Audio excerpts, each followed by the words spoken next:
Welcome back again. Today I'm going to make this video in pushto as it was requested by my wife's aunt. So it's going to be in pushto today. نن به موږ رغو باربیکیو او باربیکیو کې به رغو پختۍ چرګو او مهی.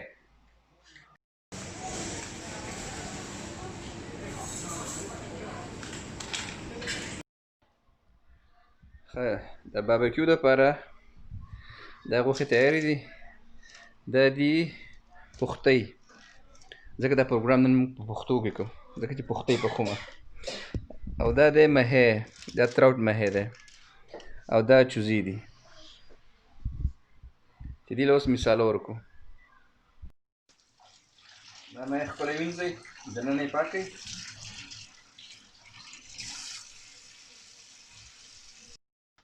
د مهي نه دا وزرې مزرې ترې کټ کړئ.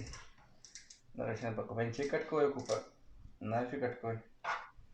د وزرې مزرې څنګونه منګونه ترې لرې کړئ.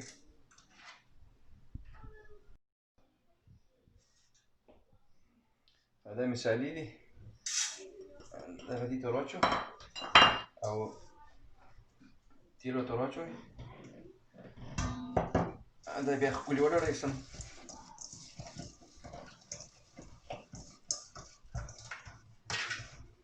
بیا یې میله ورکړئ. دننه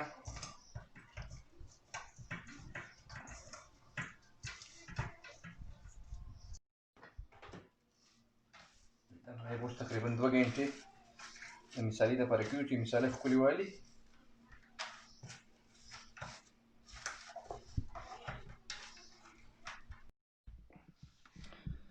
دا پختۍ شولې. دا د لمب پختۍ دي. د ګډنو د لمبو لمب ته په پښتو کې نورمال خلک ګډولی وایي. د ګډه وړوکی به جوړه کړي، ځکه دا داسې تنکۍ تنکۍ دي لکه چوزه. دا خوټ کول مو ټول نه غواړي، خو صرف په باربیکیو باندې به ږدو. اوس دې لپاره مثاله رغو. نو دې لپاره به پکار وي 1 سمسۍ هلدي، 1 سمسۍ وچ دانیال، او تقریبا 1 سمسۍ مالګه. او دا هلدي نه و، دا مدراس کری پاوډر دی. غلطي نه وشوله. او دا کوکینګ اویل به ور واچوئ. نو بیا به یې ولړئ او بیا به پکې دا پختۍ ور واچوئ. دا ټولې پختۍ اوس په دې کې ور واچوو او دا پکې ښکلې ولړو چې دا مثاله واخلي.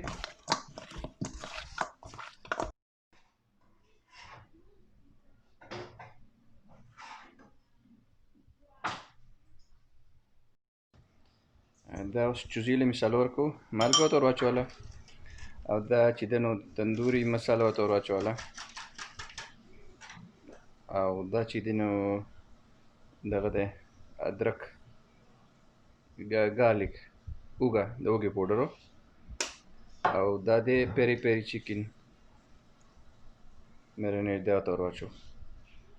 د دې لږ اوس مثاله ورکړو د باربیکیو دپاره. دا ورته وینیګر او اوس به یې ولړو.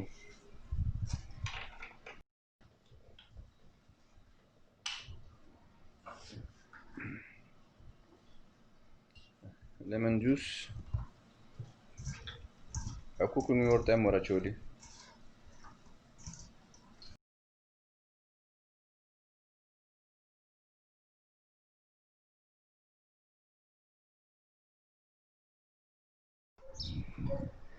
دغه چرګ دی، دا تراوټ مهی دی او دا هغه پختۍ دي.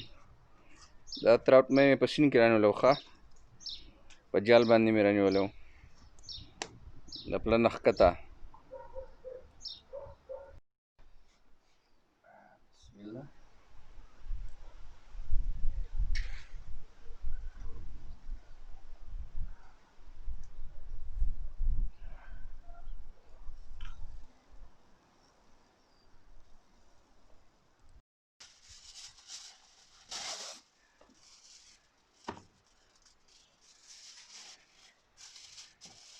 سامان بلاول کړي کې بند کړو، لږ تپ واخلي، پرې به باربیکیو به کېږدو، بیا به ترې دا فویل لرې کړو.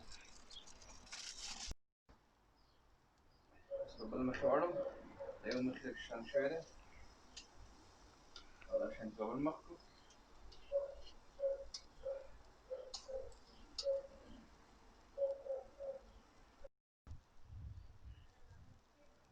دا یو سایډ یې تقریبا شوی دی او دا یو سایډ یې لاندې پوخ شوی.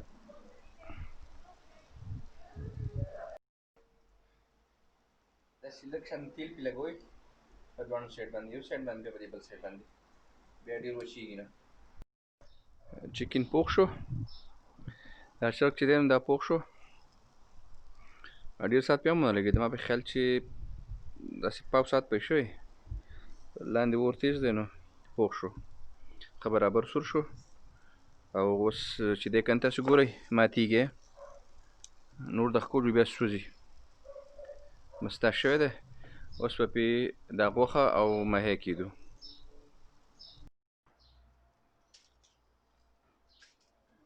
ډېر ښکلی راغی ماشاءالله.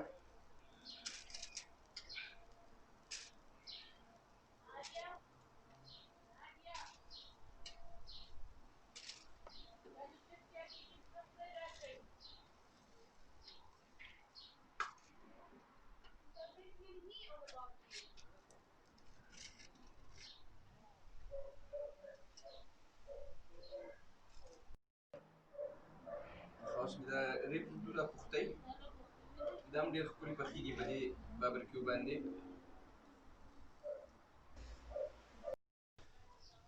دا پختی به لږ ټایم اخلي.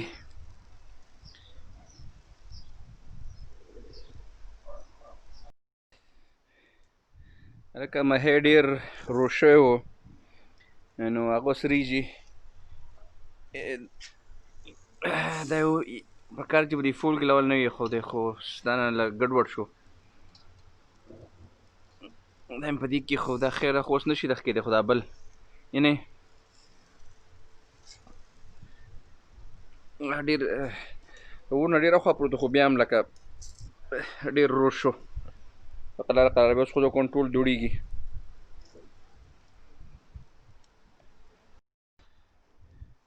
بس دغه چې دي پختی دا مو شولې ماشاءالله ډېرې ښکلې راغللې.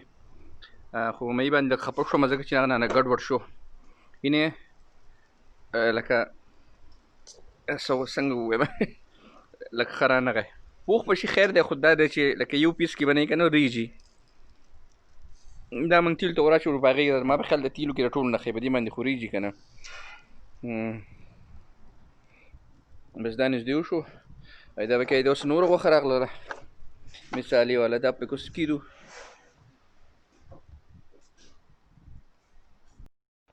بسم الله، دا به داسې ښکلي کېږدو، دا به دې کې کېږدو او سر به یې پرې کېږدو.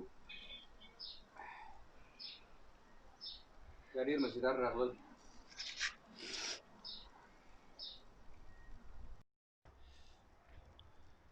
لکه تراوټ به یې به په باربیکیو باندې داسې طریقه باندې مه پخوئ، بیا دننه به ریږي. ښه تیلو ته یې ور اچوئ.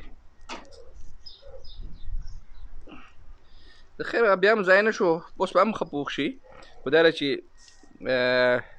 وړوکی وړوکی شو که نه.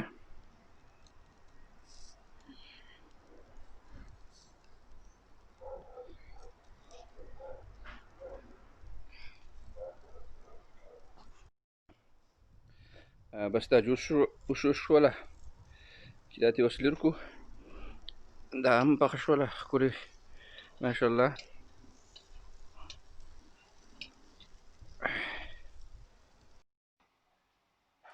ستاسو د ټولو ډېرې مننه چې زموږ ویډیو وکتو، او تاسو سبسکرایب کړی نه وي نو سبسکرایب کړئ او لایک یې کړئ. او د بیا لپاره السلام علیکم ورحمة الله وبرکاتو.